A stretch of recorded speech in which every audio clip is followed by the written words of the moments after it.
You are listening to the Gospel-Centered Education Podcast, brought to you by Community Christian School in Tallahassee, Florida. Hello and welcome to the Gospel-Centered Education Podcast. I'm your host, Tom Augersinger, and my co-host for today is Kelly Allen. Hey, Kelly. Hey, Tom. On the Gospel-Centered Education Podcast, we're exploring how we as Jesus followers can connect the dots between education, culture, and biblical theology. We also would like to support faithful and discerning parents as they help their kids live like Jesus in a broken and challenging world. Amen. Exactly right. And so we wanted to share a guiding verse today with folks, Kelly, that kind of is driving a lot of the gospel-centered education idea, and that's Habakkuk 2:14.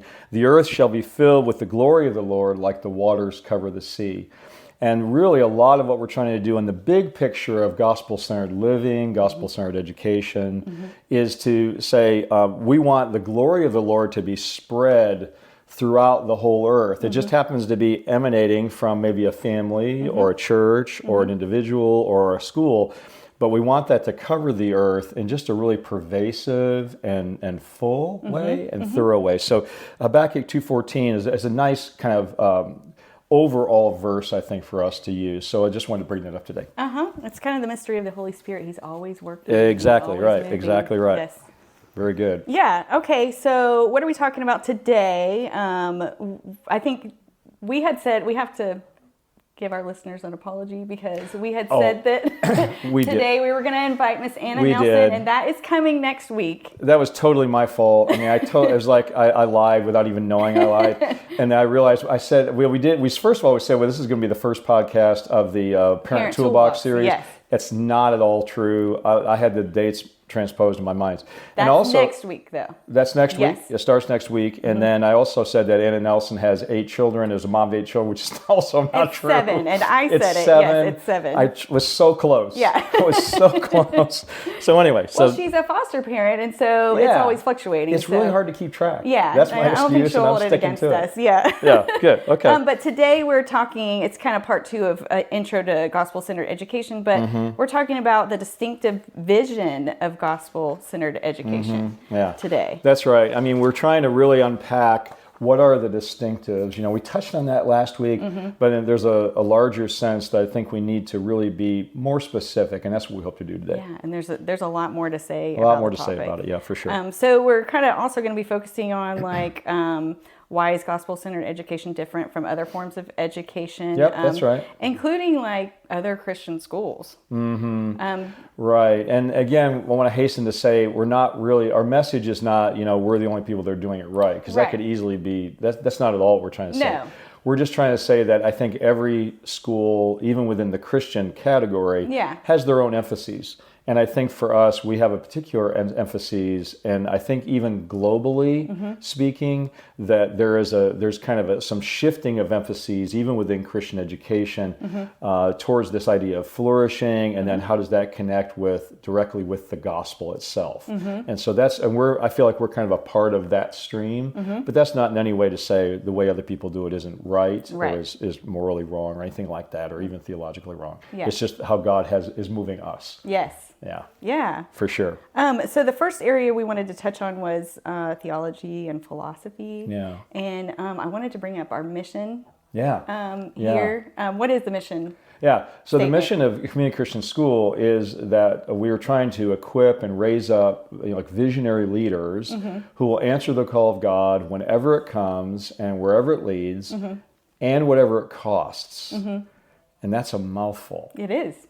There's a lot in that, right? And I remember when we first started talking about that years ago, there was a lot of questions about that last phrase. Everybody was pretty good with the whenever it comes, wherever it leads, the call of God. But that last one, whatever it costs, implies that there's this huge surrender. It's going to cost something. Yeah, it's going to cost something, and that could be challenging. I think if you look at Christian history, you look at our own lives as we've tried to walk with Christ and made decisions according to His plan, it can get tricky, to say the least. And Definitely. Sometimes there's a lot of suffering involved in that too. So that's the mission statement. And I think that in a way actually does illustrate one of the main distinctives, and I'm glad you brought that up, one of the main distinctives of gospel-centered education. Because at the end of the day, we're trying to say, look, the gospel is the backdrop, the DNA of everything that we're doing. So the death, resurrection of Jesus Christ, and life and resurrection of Jesus Christ for our sins is the backdrop for everything we do. But we're also saying that the gospel of the kingdom is another facet of the gospel, and that's that we have in part right now, because Jesus has not returned yet, and then eventually we will see and experience in full.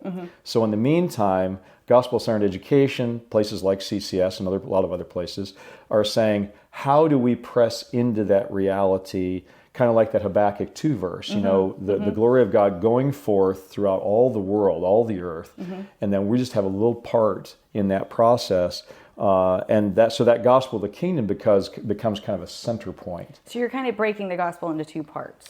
Yeah, in a sense, although I think in reality they're not really two parts. Right. I think it's just two facets of the same reality. So Jesus has done his work for us on the cross and through his resurrection. And so therefore we can have peace with God eternally and now, as well. And then the natural outflow of that is actually going into all the earth. And so it encompasses the Great Commission. It also encompasses the act of learning that we're doing here, for instance. So I think it's really a very holistic way to look at it. Yeah, so you're bringing those two parts of the gospel into how you teach here at CCS. Right. Yeah, because then that's a great point, because then one could ask, well, who cares, right? I mean, so that's really cool, but what does that have to do with it? You can kind of separate those things, and then it's kind of like, well, what's it have to do with us? Yeah, and what does it have to do with we're doing here? That's right. What does it have to do with the school? Yeah. And that's a really good question. And I think the normal answer to that question from a Christian education standpoint is, well, we're teaching a biblical worldview. So one of the taglines CCS has used in the past is teaching children to see the world through the eyes of Christ. It's a pretty good tagline, because that is what we're trying to do, teaching children to see the world through the eyes of Christ. So see it as he sees it, which means interpreting things and deciding things according to the way he might do it, even though we're imperfect. But because of his Holy Spirit in us, then we're empowered to be able to do that better, not perfectly, but better. And so I think that's a big part of it. I think the other part of it is our reliance on the Word of God, believing that the Word is not just a good instruction manual for life, which I think it is. It's not just a source of truth in general, which it is, but it really is a revelation from God, and it's we like to use an acronym about the Bible here, which is it's inspired by God, and if it's inspired, that must mean it's without error, or the term would be inerrant. So it's inspired, it's inerrant. Well, if it's inspired and inerrant, then it must be true. Now, obviously, there are people who may be listening who would disagree already. Right. They're already going, whoa, hold on, don't agree with the first point. Yeah. What do you mean by inspiration? Well, that's a longer discussion we can have sometime. Right. But for the sake of our dialogue here, so inspired, inerrant, and then true. And then if it's all the three of those things, now it's reliable. If it's all three, it has to be reliable. We can trust it. And if it's all four of those things, inspired, inerrant, true, authoritative, reliable, then it's authoritative in our lives. And so gospel-centered education, I think, focuses, using those first four as a background or a foundation, we focus on that last one. It's authoritative. Right. It gives, we can trust it, therefore we submit to it. I often use the illustration, it's like, you can look at the Bible like this, and just go, whoa, this is really cool. This is really interesting. Right. This kind of makes sense. That's one level, which is good. But the other level is you're essentially putting yourself under the Word. And it's a funny illustration for me to do it like this. But in a sense, we're saying we're living under the Word, and the Word decides. So it decides all of your decisions and everything you do here, and your conversations, and to the best as we can do that, right? I mean, because there are a lot of things that come up that are not discussed exactly in the Bible. But if you commit yourself to working through the Bible systematically meditate through, read through, discuss through, learn through, then you get closer. And that's a lot of what we're trying to do. It's interesting to think of that the Bible leads your conversations and your actions. Yeah. And that brings me to think about the next distinctive that we wanted to talk about was relationships and Shalom community. Now, you talk a lot about Shalom community, but I think it needs to be talked about on this podcast because, if the Bible is the base of all the decisions and conversations, then what does that have to do with Shalom community? What is, Right. Yeah, that's a great question. I think that Shalom community is built on the biblical foundation because that's how we decide that a Shalom community is even a thing. Yes. It's otherwise, it's we can kind of decide between ourselves or in our group, kind of like we talked about last week and say, well, it's nice to be nice to each other. Right. But the truth is when things get difficult and things get tough and it starts, there's friction that's happening, everything, that can usually go out the window pretty quickly. Yeah, and that can happen with students, that can happen with teachers, that can happen with administration. Families, parents, human beings. Yes. Right? It really doesn't matter. Because whenever you get 2 or 3 people together, there is the potential for friction in those things. So when we talk about Shalom community, we kind of summarize it by saying, we want the Holy Spirit to work in us here to create a community of peace and safety and wholeness and hope and joy. And that's kind of a mouthful, like a lot of things we talk about. It takes a while to unpack them. So just real quick, peace, meaning that sense of shalom. By the way, all of that's built on the sense of the Hebrew word shalom, really indicating a holistic beauty, a holistic flourishing. It's not just peace. Right. It's more than just peace. And so, but it is peace. And so therefore, if you and I have a conflict, our job, our duty, our privilege really as Christians is to work through that conflict biblically. So in other words, we may be disagreeing about X. The point of our conversation, and this is actually a big distinctive of what we do here, the point is not just resolving X. Right. We have a disagreement about whatever it is. Homework, it's one of your favorite topics, I know. We're going to talk about that, I promise, right? So we're having a disagreement about X, but in the end, I'm really more concerned about the relationship that we're trying to build as a parent. And if that was the Bible, it's okay. Sorry, it's all good. We're trying to work on the relationship primarily, and the solutions, I find, the better we can process that relationship and move it forward, the easier it is to get to a resolution. And so that's part of it. So there's a lot of other pieces to that. There is the idea that we should all feel safe when we come to school, to the extent possible. Everyone defines safety a little differently. That's another whole topic. There's a lot of topics we could talk about. Wholeness, what does it mean to be a whole human being, to be a person? I think that's important. And then the idea of hope. If you had to boil it down to one thing, I think it's saying that there's a lot of hopeless people in this world. A lot of hopeless people. And if we can, in some little way, as kids are growing up, help the families, like we talked about that 3-legged stool last week, help the families, help the church, come alongside and say, there really is hope for better. An eternal hope, and even in the short run, when things can be just chaotic, there's that sense that we can have pockets of mercy where we are. We can allow the Holy Spirit and the Word to work through us to create these pockets of mercy. So we can make a difference, even if we look at impending elections, or if we look at the state of the world, or we look at all of the bad things that are happening in the news or whatever. In the middle of all that, Jesus says, wait, there's this reality of shalom that I'm longing to impart to you. But you have to show up. You have to really stop and be mindful of that when you're stepping into the situations. That's right. That's exactly right. So and then of course in all of that we're supposed to be experiencing joy. And that's another thing that it seems to me that is in short supply. And you would think, if Shalom community is really working, there would be just an inherent sense of joy because, and honestly, working here, that's what I've seen. Just how things are handled, and it really makes me love to be a part of this organization. I appreciate that.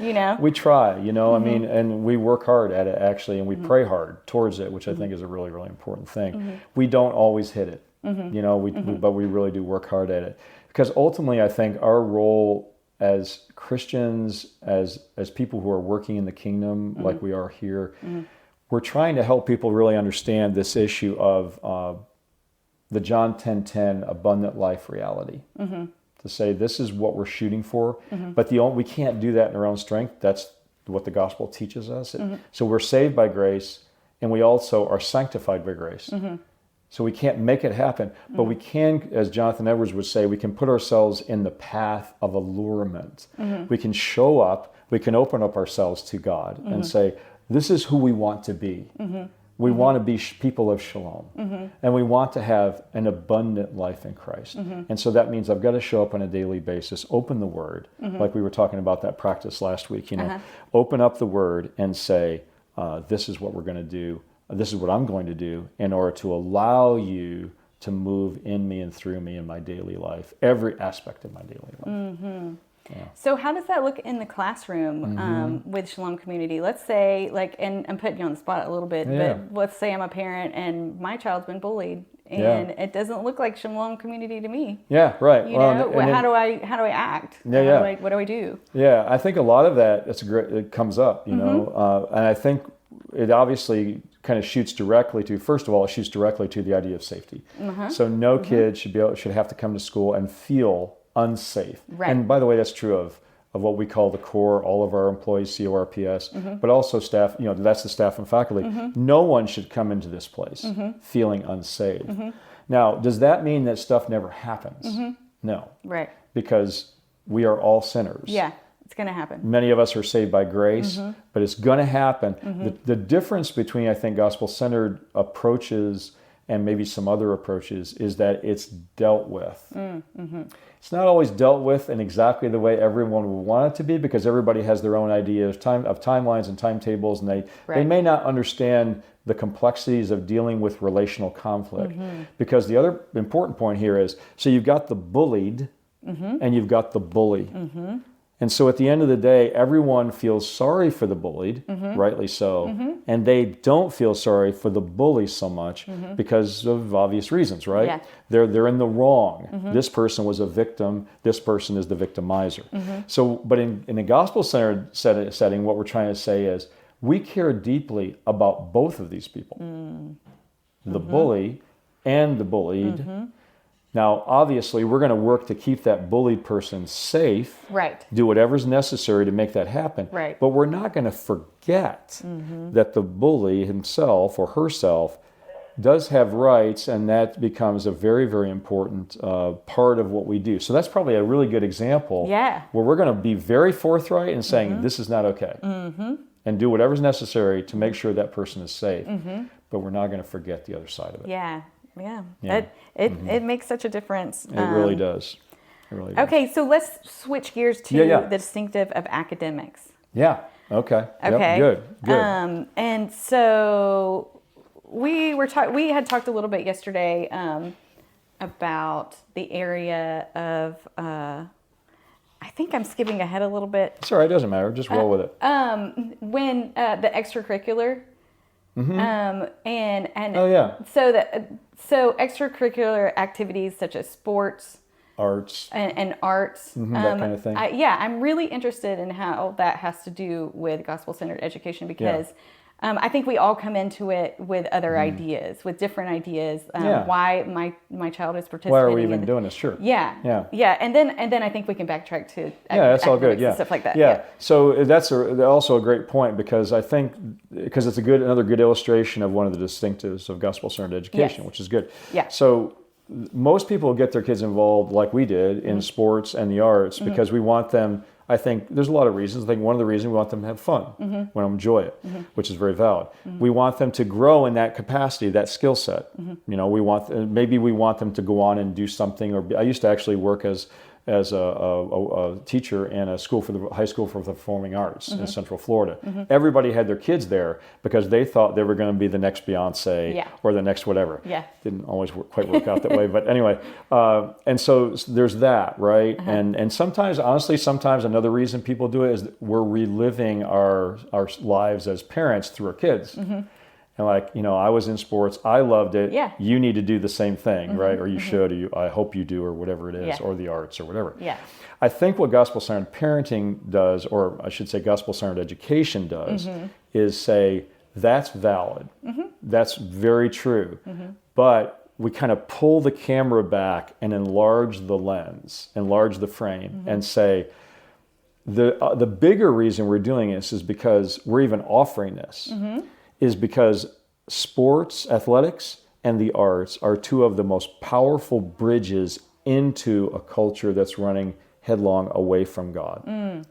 So when you get involved in those things, you're able to communicate in a way and kind of illustrate the beauty of God. And I believe that's true in the arts, and I think it's more obvious in the arts, but I think there's a beauty in athletics as well.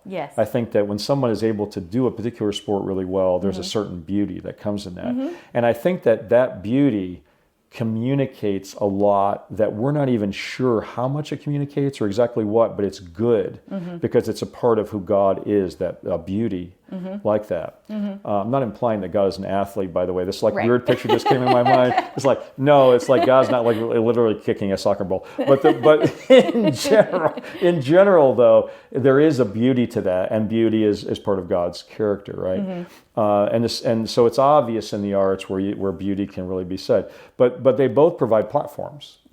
Like I just heard an athlete the other day, talking very openly about Jesus, a pro football player, and they have that platform. For some reason, they get away with it. Do you ever notice that athletes, they can say stuff like on camera. It's like, I want to give all the glory to Jesus Christ, my Lord and Savior, and everybody's like, oh yeah. And then if anybody, the Bible verse, right. And if any a politician or somebody does, they're like, oh my gosh, I can't believe you just said that publicly, and it says this big hoopla. So that's kind of cool. So there is a platform there, and the same thing with artists. Even though there are a number of people in the artistic community who may not be Christ followers, there are a lot who are. A lot of big name people too. So anyway, so there's that bigger picture of gospel-centered education. So it's not just the enjoyment, it's not just the skill development and the teamwork and the character development, which is also part of it in both the arts and athletics.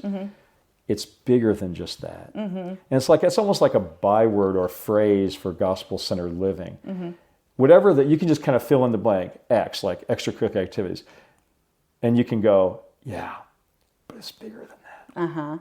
There's more. There's more to it, and there's more beauty, there's more goodness, there's more truth, there's more reality, because when God is infused in the process and the goal of it. It's the greater goal. It's the greater goal. Good. That's really good. The greater goal. We've always said that the end game of Community Christian School is missions. Now that has freaked some people out. They're like, oh my gosh. One time somebody said, so, are you trying to put the kids through a seminary? No. We are very fundamentally a school.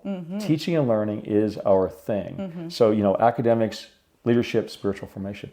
But as we do that, the big question in life is, why? Is it just to get a job? Is it just to make money? Is it just to check that box? Just to get ready for college or a career? It is all those things. But again, pull the frame back. The end is wherever our kids end up. I was just talking to an alumni just this week, talking to an alumni, and they were relating how God had used them. I won't even tell the story because at some point I want to hopefully bring them on the podcast, because the amazing story of how there was wandering that happened, and then God got a hold of them, got a hold of them, and brought them back. And the spaces they can minister in now are places that you and I probably would never be able to get into. So at the end of the day, wherever we're led, whether it's to a Fortune 500 company, or whether it's a small business, or whether it's becoming a teacher, lawyer, doctor, an athlete, an artist, it doesn't matter. Because the ultimate goal of the Christian life is other-centered. Walking out the kingdom, walking out the gospel, and then sharing that through our words and through our life and all that. So that's, I think, that bigger picture, the more, I think is key. So you're not like hindering them from, becoming a doctor, becoming a lawyer, becoming, No, because they can that. minister in all of those areas. Yeah. Yeah. Yeah. It's like Abraham Kuyper, a very famous theologian, a Dutch theologian. His whole thing was really saying, we want to really infuse the gospel, again, back to the Habakkuk verse, throughout the entire earth. And there was that quote that I always mess up. I think I messed it up when we were talking about before. It's like, he said something along the lines of, people are writing in the comments like, that's not exactly what he said. I know. So save your breath. It's okay. But something along the lines of, there's not a single inch of the earth or the world over which Christ does not cry, mine. And that's so powerful, right? And so gospel-centered education is really about the business of how do we train people to realize that reality, and then whether you're a pastor or a missionary, or if you're a missionary in your regular daily life here in Tallahassee or whatever it is, then that's really the goal of what we're trying to do. Yeah, for sure. Okay, so we talked about extracurricular. What about where is gospel-centered education in academics? Yeah, again, a lot of what we said there, and I think we can kind of sum that up real quickly with saying, we want our kids to develop, and we want to develop renewed and skillful minds. And just that one phrase, I think, is a good short, because there's so much we could say about it. Yeah. We believe that Christ renews our minds as human beings, which I see that as saying, I interpret that as saying, refocuses our minds on these larger realities that we're talking about. And there's a lot we could say about that. But basically, Christ becomes the centerpiece of that. But what's really cool is that for all of my really, really intelligent friends, I have a lot of friends who are really, really smart. And I listen to them and go, wow, I kind of wish I was as smart as you, but I'm really not. And so, but those people often struggle the most with finding Christ and walking with Christ. Okay. Because they have more questions, and usually the questions are very deep and very good. Yeah. I have a lot of dialogues about that. Yeah. But also they're concerned also that in order to be a Christian, you're really supposed to check your intellect at the door. And that is not true. It just isn't true. That is not what I've found. You can ask questions and you can get answers. You can. Yeah. You really can. You might always like the answer. Right. You get for different reasons, but that is true.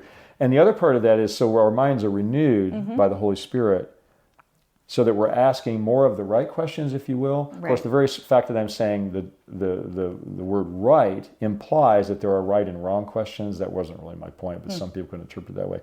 But by right, I mean ones that are aligned with God's purposes. What's the questions that He's asking in a sense, and we follow that. The other part is being skillful. Bottom line is we need to learn how to think. And that's probably one of the things that we've lost, I think, in my opinion, we've lost a lot in our culture, that we don't think well as a rule. We tend to think superficially and take the easiest route through some of it, kind of like water finds the easiest route. Because we're all busy, we're all kind of harried, and we're stressed out, frankly, and there's all the issues with anxiety and all this kind of stuff. But in the end, strangely and weirdly, but really neat, is that the more we think about God, they used to call theology the queen of the sciences. And there was a reason.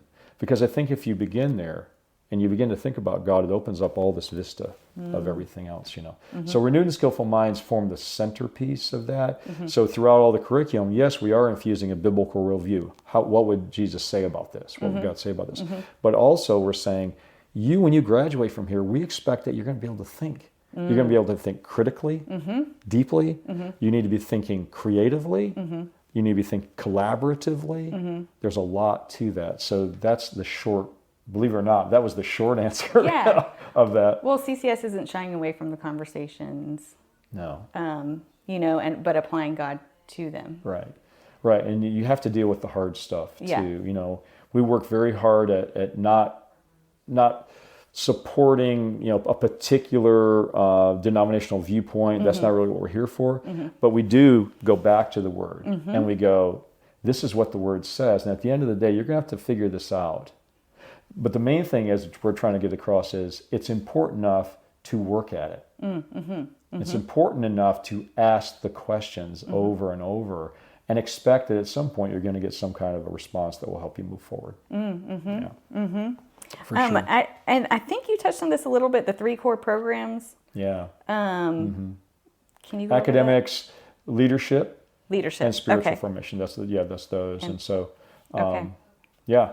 Well, I'm thinking that this has been a really great conversation. I'm wondering, if maybe we're going to have to postpone some of this to our next conversation. I don't know. I'm actually not sure how we're doing on time. Yeah, but I think we're getting kind of close. Yeah. But what about stewardship of the school? Yeah. Stewardship. Yeah. That's the big picture, right? That's the big picture stuff. And so I would say that's a good opportunity for me to say that we're trying to apply the realities of this all the way up to the level of vision and decision making. God's actually really continually downloads vision, I think, on leaders and ministries and in a way that makes sense to him. It doesn't always make sense to the leader, by the way. Right. But in our case, we're really working on this CCS at 50 vision that God's downloading, and I'm actually going to be unpacking that in a separate vlog throughout the course of the spring. Yeah. But that's basically, so that's one of the things is part of that gospel-centered education in the leadership and the big picture is listening. What's God saying? How are we supposed to be doing this? How are we supposed to be applying it? And then as we have different things we have to deal with. We kind of touched on that when you're trying to make decisions about complicated things. You're trying to really approach it prayerfully. And I can just assure really everybody, that is one thing I can say for sure. I'm not saying we always make the right decision according to how everybody sees it, but I can guarantee that it's very thoughtful, it's very thorough, and it's very prayerful.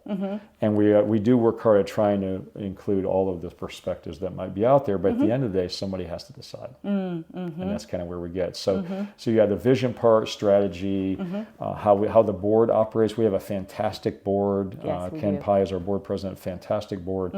And I can tell you from firsthand experience, they really try to live by this and walk that out. So it's really very good. Well, the more I talk to you, the more I'm excited to be a part of this. I'm excited to be a part of it. It's just fun because you never stop learning. I've learned a few things over the years, and that's been great. But even talking with you, I learn stuff every day, so it's really good. It really is super. So, Okay. Well, I think that'll do it for today. Okay. Yeah. God, That was a quick conversation to me. It feels like it. It could have been like an hour. I don't even know how long it was. I think we're at 30 minutes. All right. Okay. Good. All right. That's great. So.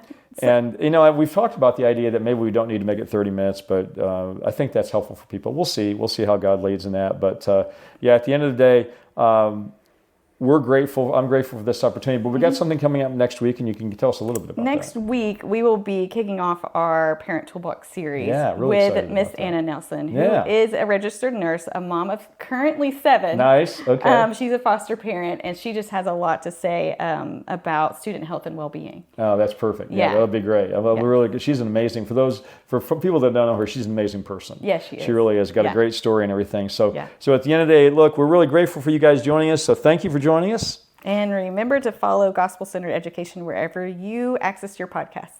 Yeah, so until next week, let's live into this truth, okay? Let's try kind of covenant together to do this. And every day, in every way we can, let's remember that Jesus Christ is Lord. Take care, you guys. We'll see you next time. Bye-bye. Thank you for listening to the Gospel-Centered Education Podcast, brought to you by Community Christian School in Tallahassee, Florida. You can find us online at myccs.org.